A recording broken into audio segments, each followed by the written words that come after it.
Olá a todos, espero que todos estejam bem. E hoje a gente vai estudar mais um conteúdo também que cai em vários vestibulares, que é a colocação pronominal. O nome pode parecer estranho, mas é um nome muito comum que a gente usa muito na escrita, né? E que faz parte da nossa gramática. A colocação pronominal está relacionada ao uso do pronome dentro de uma frase, né? E a gente tem vários tipos de pronomes e a gente vai ver alguns aqui. Então, olha, vamos ver essa tirinha. Me ajuda com a lição de casa? O que é um pronome? É um nome que não é mais amador. Talvez eu ganhe um ponto por originalidade.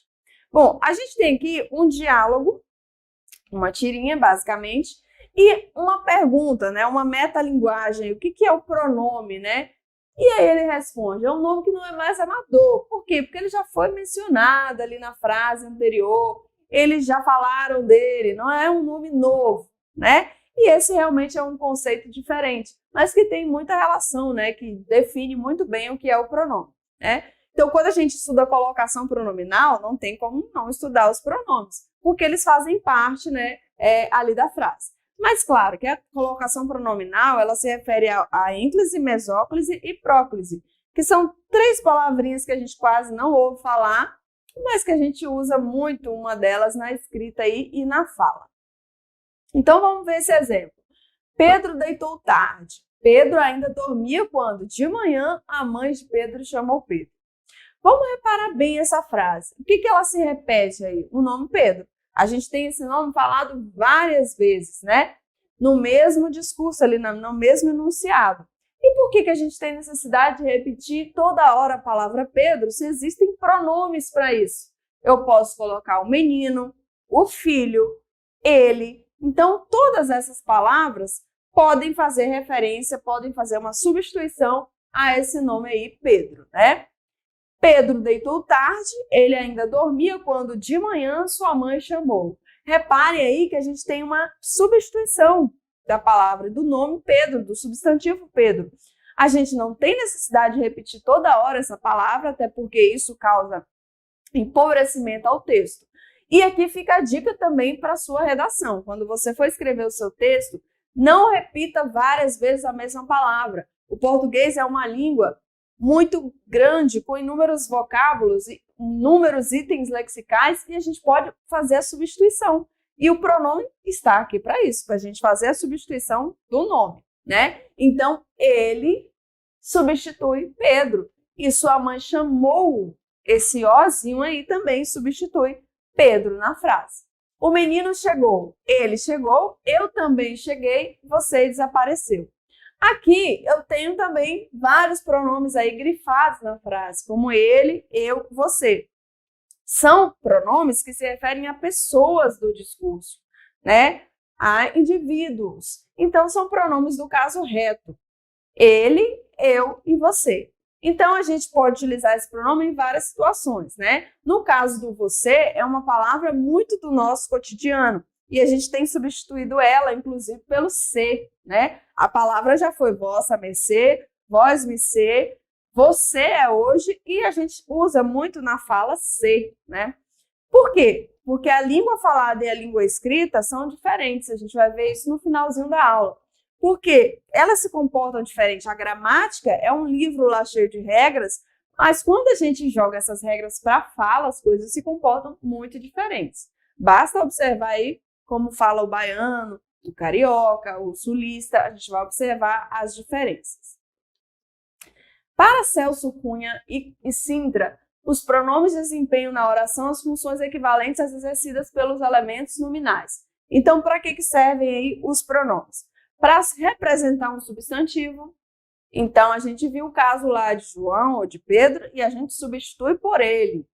B, para acompanhar um substantivo determinando-lhe a extensão do significado. Então, esse mesmo pronome pode estar ali perto de um substantivo e mostrando ali o significado para a gente. Então, vamos ver um exemplo. Marcos, encontrei tua caneta no chão, mas não a apanhei, pois ela estava quebrada. A gente vai ter aí, pode observar, que a caneta é o objeto que está sendo mencionado ali na frase, E ela estava quebrada. Esse ela faz uma retomada à caneta. E o apanhei também faz uma retomada ali à caneta. Então, em ambas as situações aqui mencionadas, a gente tem o quê? Uma substituição de um termo que foi falado na frase. Mas, professora, e se eu não mencionar esse termo na frase? Aí a frase não vai ter sentido. O pronome, ele sempre vai retomar, seja no discurso oral ou escrito, ele sempre vai retomar algo que eu disse ali na frase. Vamos ver mais um exemplo aqui de tirinhas, onde é muito comum a gente encontrar pronome. E se cair algum exemplo na prova, pode ser que caia com um tirinha também. Eu odeio estes pneus. Eu adoro esses pneus. Vamos reparar um detalhe. A gente tem aqui pronomes. No caso, estes e estes. Primeiro, o aluno tem que identificar o que é pronome, porque ele pode confundir eu, no caso ali, pneus, né? Ou adoro, que é o verbo, mas a gente não está olhando para o verbo. A gente está olhando para o pronome. Claro que tem eu também ali como pronome, mas a gente vai olhar para esses pronomes demonstrativos. Estes se refere a algo próximo, né? Então, ali, a mulher da tirinha, ela está mexendo nos pneus dela, então dá a ideia de estes está próximo. Já no caso do mosquito, que se refere a outro tipo de pneu que ele gosta, a gente tem o pronome esses, né? E esses dá a ideia de não proximidade, ou seja, algo que está um pouco distante, não tão distante, mas que não está muito próximo. Então, a gente pode usar essa referência de próximo e distante, ou mais distante, em relação aos pronomes. Vamos ver esse exemplo também com uma tirinha. A gente tem ali alguns pronomes grifados, como seus, nossas e nossos. São pronomes que substituem ali alguma coisa no discurso e que são pronomes possessivos, né? Seus, nossos e nossas. E eles variam quanto a número e gênero. A gente pode utilizar tanto no singular e plural, quanto no feminino ou no masculino.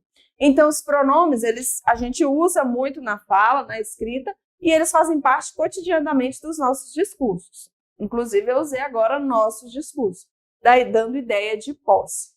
Agora a gente vai ver a classificação dos pronomes, mas de uma forma mais sucinta, porque o foco aqui é a colocação pronominal. Desses pronomes pessoais, possessivos, demonstrativos, indefinidos, interrogativos, relativos, de tratamento, a gente tem várias classificações. Uns a gente usa mais e outros menos. Menos. Uns a gente usa mais e outros menos. É o caso do pronome de tratamento.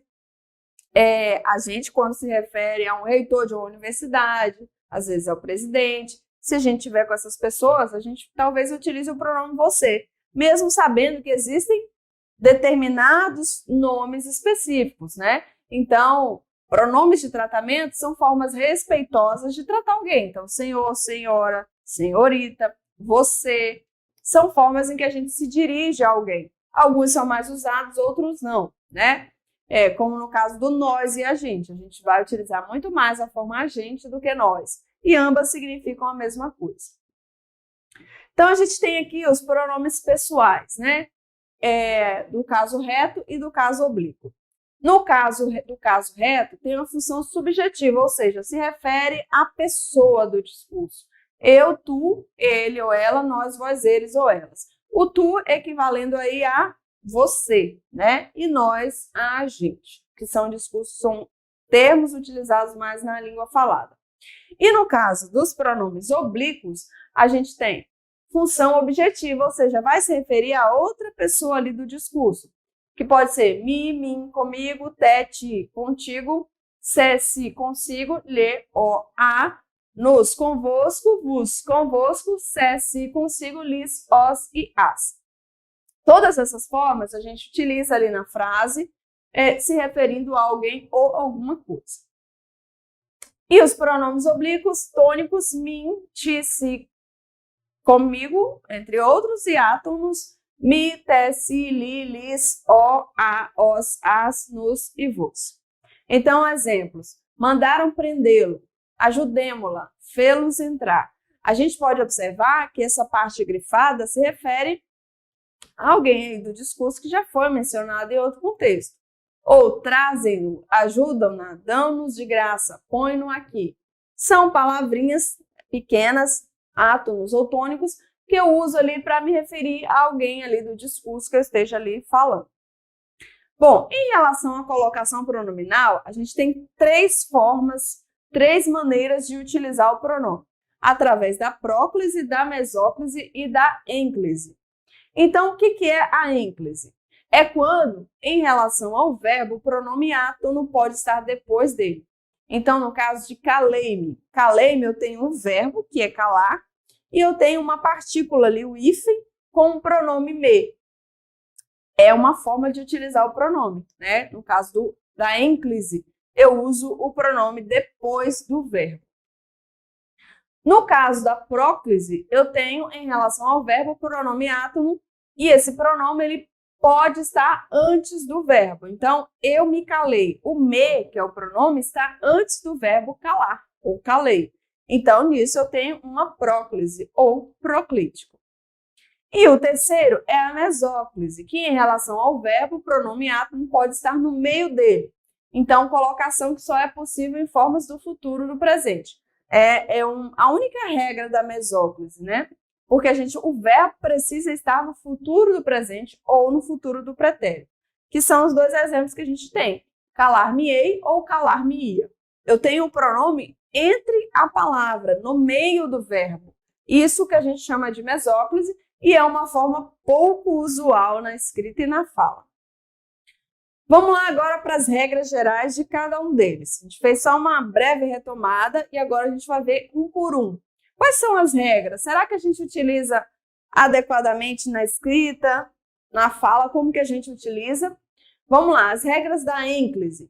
Quando o verbo aparecer no início da oração. Então, o que é a ênclise? Relembrando, é o pronome depois do verbo. Então, primeira situação que eu uso. Quando o verbo aparecer no início da oração. Você está escrevendo lá a frase e o verbo vem no início. E aí eu vou utilizar a ênclise. Emprestou-me o carro. Repare que eu não posso colocar me emprestou o carro. Professora, mas eu falo assim. A gente fala. Porque a língua é viva, é espontânea. Então, a gente vai utilizar essa forma bastante na fala. Mas, pela regra gramatical, eu devo usar emprestou-me o carro, porque o verbo vem em início de frase. Quando o verbo estiver no imperativo afirmativo, traga-me o carro. O que é um imperativo? É uma ordem. E afirmativo, o quê? Eu estou afirmando, né? Não estou negando. Então, traga-me o carro. Mas aí você pode dizer, eu uso a forma me traga o carro. Mas pela regra é traga-me o carro. O verbo está no início de frase e ele é o imperativo afirmativo.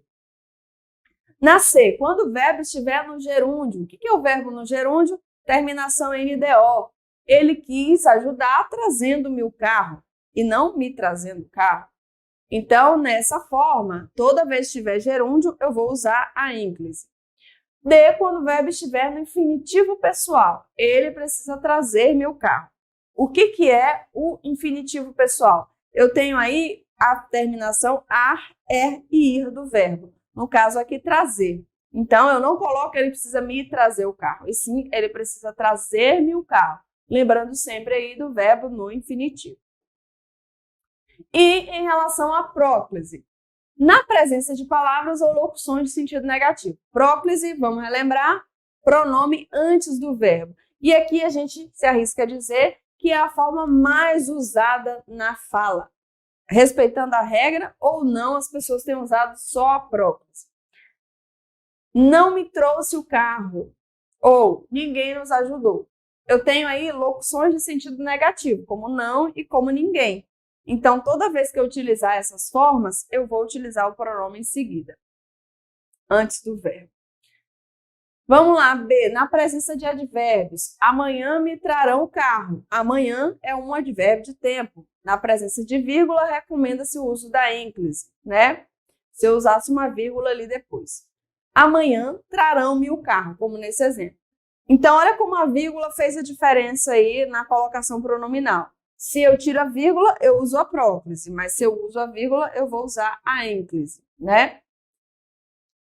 Próximo é na presença de pronomes demonstrativos neutros. Isso me irrita muito. Isso é o quê? Eu não sei. É um termo genérico. Então, eu vou utilizar a o pronome antes do verbo. D, na presença de conjunções e locuções subordinadas. Estou feliz porque me pediu em casamento. Então, aqui a gente tem uma locução subordinada, porque me pediu em casamento. Nessa parte da frase está subordinada a frase estou feliz, né? A oração estou feliz. E na presença de locuções verbais nos tempos compostos. Geralmente o pronome antecede o verbo auxiliar. Então, ele tem me emprestado o carro. Ou este barulho está me irritando muito. Então, eu tenho locução verbal e tempos compostos, né? Então, nesse caso, eu sempre vou utilizar aí o pronome antes do verbo. E o caso da mesóclise. A mesóclise já é um caso à parte, porque ela é pouco utilizada, só existe uma regra, né? E é bem raro de vermos em alguns gêneros textuais. Quando o verbo estiver no futuro do presente, sem precedência de palavras que atraem o pronome. Então, advérbios, pronomes relativos, palavras com sentido negativo, pronomes demonstrativos neutros, pronomes indefinidos, conjunções e locuções subordinativas. Então, emprestar-me-ão o carro amanhã, ou devolver-nos-ão o dinheiro. Reparem que o pronome está no meio do verbo. Essa é uma forma que a gente encontra em poucos gêneros textuais, ou em livros, como é o caso da Bíblia. A gente pode encontrar aí um exemplo, mas é muito raro encontrar em internet, né, gêneros textuais, em notícias, porque a mesóclise, ela caiu em desuso, né? Quase a gente não vê mais essa forma. Beleza. Quando a gente fala de próclise, ênclise e mesóclise, a gente não pode deixar de lado a questão oral e escrita. Porque se eu falo do verbo, que é muito utilizado em vários contextos, eu posso dizer que o pronome depende, ele não é utilizado em todos os contextos, né? Vamos ver o que diz esse texto. A língua oral, a norma padrão, ela lida com fatos da língua padrão, da norma culta da língua. Então, o que eu passei para vocês até agora é o que a gramática propõe, o que a gramática fala sobre a abordagem em relação à língua escrita. Também chamada de tradicional, dita leis para o uso da língua, que considera erro ou não, né? Quaisquer outras formas diferentes da norma culta da língua, que se tornou oficial. No caso da gramática normativa, a gente está lidando ali o quê? Com regras. E o que eu passei para vocês até agora são um conjunto de regras que norteiam o quê? A próclise, a ênclise e a mesóclise. Mas isso, em relação à fala, se difere muito, porque todas as línguas elas vão apresentar um dinamismo inerente, que significa dizer que elas são heterogêneas. Ou seja, nem a gente não fala como a gramática propõe. Escrever a gente até faz um esforço, mas na fala a gente se comporta de outro jeito. Então a gente tem aí um vocabulário diferente, a gente tem a questão fonética e fonológica. O português do Brasil está repleto de exemplos em que as pessoas variam a fala. E aí a gente pode dizer em relação, sim, à mesóclise, que é uma parte da gramática que a gente não utiliza mais, né? Olha o que esse texto diz. E quem é que ouve falantes dizendo que lerão, dormirão ou comerão? A gente usa o quê? Vou ler, vou dormir. A gente não usa a forma eles lerão, mas eles vão ler. Se tais formas ocorrerão raramente, de preferência na escrita, e como consequência de um ensino explícito, quase não se tratasse de formas de uma língua estrangeira. Ou seja, tais formas são a rigor arcaísmos, não se usam mais, né? Todos vão dizer, vão ler, vão dormir, vão comer. Por quê? Porque o português de hoje é assim, aprendendo a falar assim, porque todos falam assim. Mesmo as pessoas cultas, mesmo professores da área, advogados, as pessoas letradas, elas vão utilizar essa forma mais coloquial, porque a fala se comporta de outra forma, né? Simplesmente não existe erro na língua. Existe o quê? Formas de uso diferentes, que são, muitas vezes, em relação à regra, impostas pela tradição gramatical. Mas quando a gente lida com contextos usuais, a gente vai ver que a gente quase não usa muitas formas. Então, a gente fala amo-te, ou amar-te-ei, ou te amo, ou te amarei. A gente usa a forma te amo, mesmo sabendo que pela gramática, pela norma, deveria ser amo-te. Né? A gente tem aí o verbo no início da frase, né? então ele deveria ser pronunciado dessa forma. Mas se você ouvir de alguém te amo, você não vai corrigir, tá errado porque a gramática diz isso, isso e aquilo, né? Porque a gente pode observar que na forma ali a fala se comporta de outro jeito. Então, o uso da mesóclise está mais restrito a alguns ambientes formais, assim, bem poucos, mas a gente pode dizer que ela está praticamente em desuso. As pessoas não usam a mesóclise. Mas aconteceu algo bem interessante. Quando o presidente Temer assumiu a presidência, depois do impeachment, ele, em seu discurso de abertura, usou a mesóclise. E a revista Nova Escola fez uma abordagem, né, falando assim, peraí, Temer, o que ele está querendo mostrar com isso? Porque ele chegou no seu primeiro discurso e ele quis mostrar que o discurso dele é diferente. Temer é o que? Tem escolaridade, professor universitário, então o que ele usou? A mesóclise. Olha o que ele diz. Quando menos fosse, sê-lo-ia pela minha formação democrática e pela minha formação jurídica. Seguiram-se outras ocorrências, sobretudo no começo do governo, ainda no interinato. Olha a linguagem formal utilizada em seu discurso. A própria mesóclise ali, sê-lo-ia. Será que todo mundo ia entender esse discurso? Mesmo sendo escrito, claro, lido, né? Será que as pessoas entenderam, a população em sua maioria? E aí a revista ainda diz, né? Não é descabido perguntar por que Temer escolheu essas formas para se comunicar. Lembrando que a presidente anterior utilizava um discurso em que as pessoas riam, criticavam. E aí, será que ele veio para quebrar isso, tentar quebrar isso? Aí o que a revista diz? Que a hipótese mais citada é a vontade de se diferenciar dos seus antecessores, ou seja, ele não quer um discurso popular, ele quer um discurso elitista. Aos olhos dos críticos, Lula era tido como incapaz de falar sem cometer equívocos. De Dilma reprovava-se a desarticulação e a falta de clareza. Temer, por sua vez, seria um presidente capaz de falar bonito e de respeitar a norma culta, ou seja, aquele discurso de usar a mesóclise, usar termos bem formais da língua, seria o quê? Uma forma de dizer, eu vim fazer diferente, o meu discurso vai ser com uma carga mais, com vocábulos mais formais. E aí ele continua ainda dizendo, eu sei o que fazer no governo e saberei como conduzir. Se perceber que houve equívoco da condução do governo, reverei essa posição, consertá-lo-ei. Aí, de novo a mesóclise. Diz seguido de uma risadinha. Vocês gostaram do ei, né? Pois consertá-lo-ei. Então, a mesóclise aí foi utilizada, né, e assim causou repercussão. Porque ninguém utiliza mais a mesóclise na fala. Não é que ela não existe, mas é que as pessoas evitam o uso. Mas claro que o uso dela tinha todo o quê? Tinha um discurso de querer, na verdade, né, mostrar que ele sabe se comunicar bem. Essa era a ideia. Bom, só que a gente já pode dizer que da próclise, mesóclise e ínclise, a mesóclise é que a gente quase não utiliza mais na fala, né? Bom, e a gente vai ver agora alguns exemplos, né, exercícios em que tratam da colocação pronominal. A gente vai ver se tem erro, se não tem, para darmos aí a opinião sobre o assunto. Indique a alternativa em que há erro de colocação pronominal.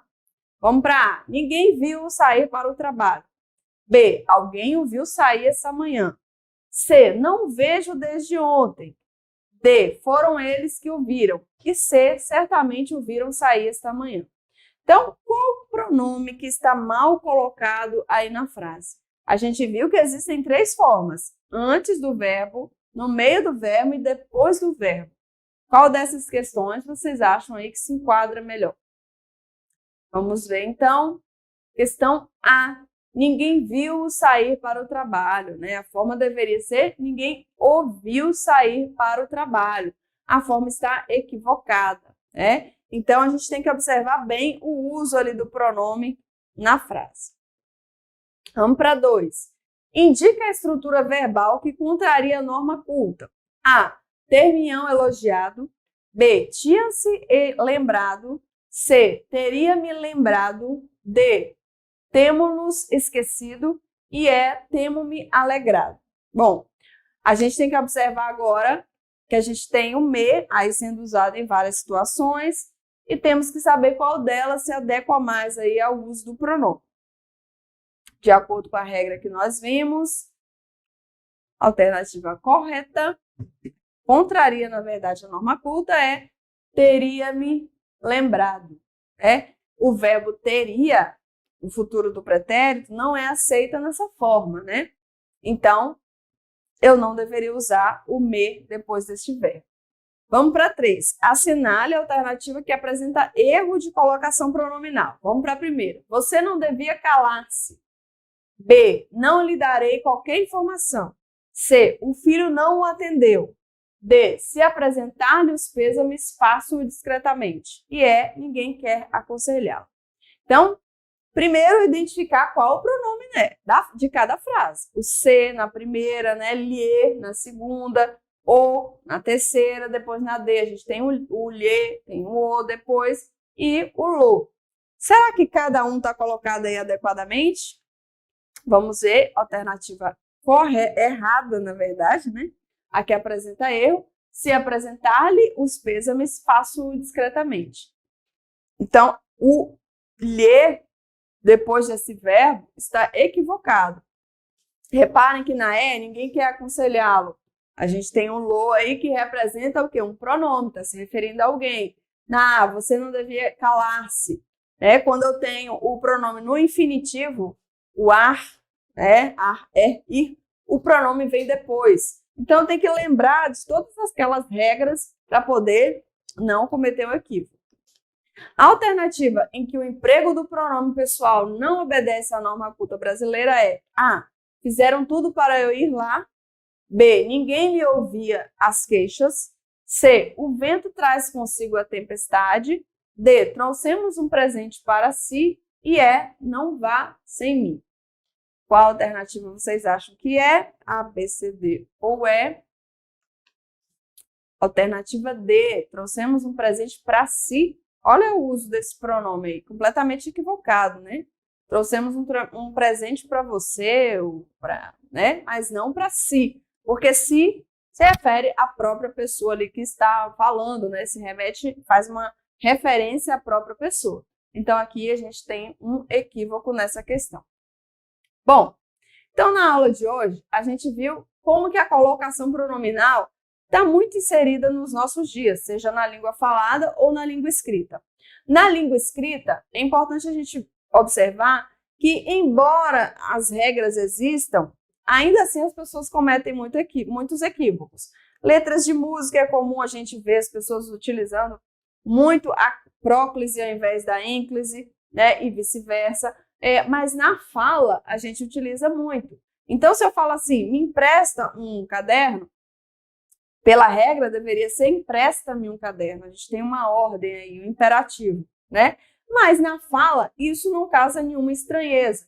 Mesmo assim, é importante que o aluno entenda como utilizar as regras, Não são fáceis, às vezes são muitas regras, mas ele vai ver que estudando e analisando cada uma delas, a gente pode colocar adequadamente ali o pronome nas palavras. Então, espero que vocês tenham entendido. Estudem bastante este conteúdo e a gente se vê no próximo encontro.